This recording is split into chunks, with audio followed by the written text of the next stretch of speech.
बिहार के सीवान जिले के पचरुखी थाना क्षेत्र का एक लड़का दुबई कमाने जाता है और मात्र 6 महीने में 2 करोड़ रुपए वह ट्रांसफर कर देता है।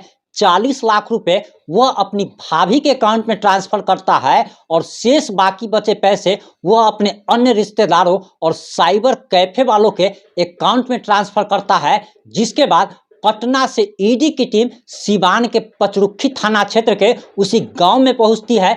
8 घंटे तक रेड होती है कि आखिर वो लड़का करता क्या है, जिसके कारण मात्र 6 महीने में उसने 2 करोड़ से ज़्यादा रुपए ट्रांसफर कर दिए। आखिर पूरा मामला क्या है, पूरा मामला जान करके आप हैरान रह जाएंगे।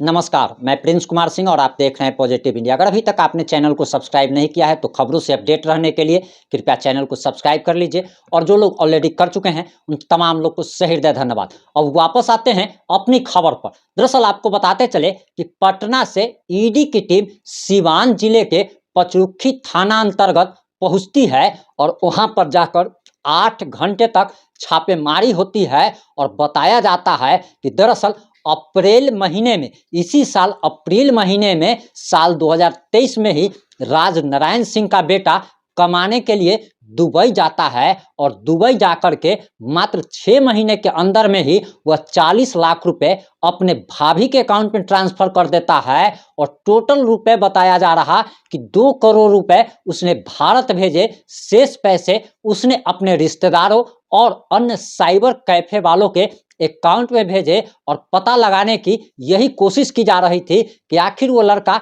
करता क्या था, जिसके कारण उसने मात्र 6 महीने में 2 करोड़ रुपए कमा लिए। आपको बताते चले कि अक्सर दुबई, कतर या मुस्लिम राष्ट्रों में जाकर जो लोग काम करते हैं वे लोगों को अगर इंडियन रुपीज के हिसाब से बात किया जाए तो 60 से 70 हज़ार रुपया मैक्सिमम उन लोगों को मिलता है। और आपको बताते चले कि अक्सर लोग सोचते हैं कि जो दुबई चला गया, जो कतर चला गया है कमाने के लिए, और ये लोग जो जाते हैं इनके बारे में कहा जाता है कि लोग ऐश वाली जिंदगी जीते होंगे। तो आपको बताते चले कि बेड के ऊपर बेड, बेड के ऊपर बेड, बेड के ऊपर बेड, यानी कि एक बेड के ऊपर 4 बेड लगा हुआ होता है और जानवर से भी बदतर जिंदगी ये लोग जीते हैं। इनका पासपोर्ट वीजा तक जब्त कर लिया जाता है और साल 2 साल के बाद ये लोग अपने शहर, यानी कि आप कह सकते हैं कि अपने देश वापस आते हैं।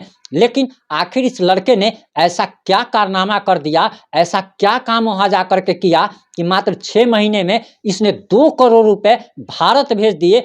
इसी बात की जानकारी के लिए और पूछताछ के लिए ईडी की टीम सीवान पहुंची थी। दरअसल अब आप ये सोच रहे होंगे कि आखिर ईडी को पता कैसे चला, तो आपको बताते चले कि अगर आपका किसी भी बैंक में सेविंग अकाउंट है, यानी कि बचत खाता है, तो आप उसमें 1 साल में 10 लाख रुपए से ज़्यादा ट्रांसफर नहीं कर सकते, ट्रांजैक्शन आप नहीं कर सकते।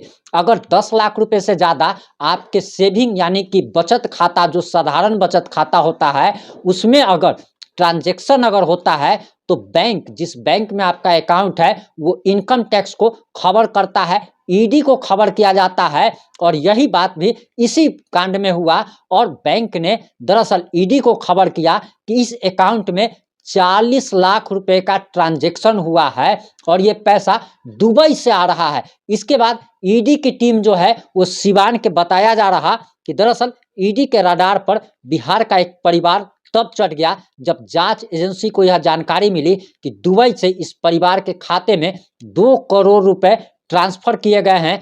ये राशि महज 6 महीने में भेजे जाने की सूचना मिलने के बाद ईडी ने कार्रवाई की और रेड मारी। सीवान जिले में सुबह सुबह पटना से ईडी की टीम के आने को लेकर दिन भर चर्चा बनी रही। वहीं तकरीबन 8 घंटे तक ईडी की टीम इस बारे में जांच पड़ताल करती रही। बताया जा रहा कि टीम ने पचरुखी थाना क्षेत्र के जसौली के मान सिंह के टोला में राज नारायण सिंह के घर पर छापेमारी की है। जो व्यक्ति दुबई काम करने गया है उसके पिता का नाम राज नारायण सिंह बताया जा रहा है और कहा जा रहा कि इस घर से एक युवक द्वारा दुबई से 6 महीने में 2 करोड़ रुपए से ज़्यादा की राशि बैंक अकाउंट में ट्रांसफर किए गए। वहीं इस छानबीन के दौरान कई सारे बैंक पासबुक एवं अन्य कागजात ईडी के हाथ लगा है, जिसे जब्त कर आगे की कार्रवाई की जा रही है। इसके बाद छापेमारी 8 घंटे लगातार छापेमारी के बाद ईडी की टीम पटना लौट गई।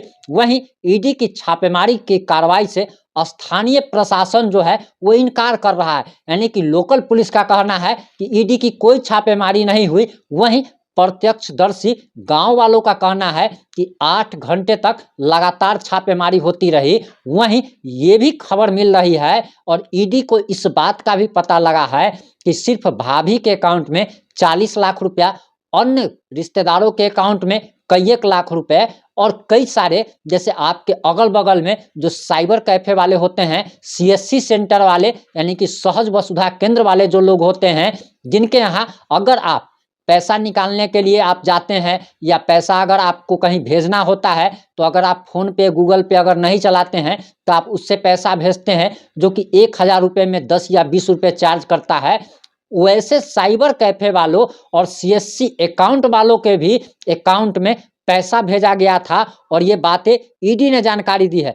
बताया जा रहा कि पचरुखी थाना क्षेत्र के जसौली के मान सिंह के टोला में राजनारायण सिंह के घर पर दर्जनों की संख्या में ईडी के अधिकारियों ने सुबह से लेकर शाम तक छापेमारी की। ग्रामीणों के मुताबिक लगभग 8 घंटे तक छापेमारी चलती रही। इस दौरान यह बात सामने आई कि राजनारायण सिंह का पुत्र अविनाश कुमार सिंह अप्रैल 2023 में कमाने के लिए दुबई गया था और दुबई के एक निजी कंपनी में, एक प्राइवेट कंपनी में काम करता था और अप्रैल से लेकर अब तक उसने अकाउंट से 2 करोड़ रुपए से ज़्यादा विभिन्न लोगों के खातों में पैसे भेजे। अकाउंट में अचानक इतनी बड़ी राशि आने के बाद बैंक ने ईडी को सूचना दी थी और उसके बाद ईडी ने कार्रवाई की। वहीं बताया जा रहा कि अधिकारियों ने छापेमारी के दौरान राजनारायण सिंह के पूरे परिवार के सदस्यों का मोबाइल भी जब्त कर लिया था और एक जगह बैठाए रखा।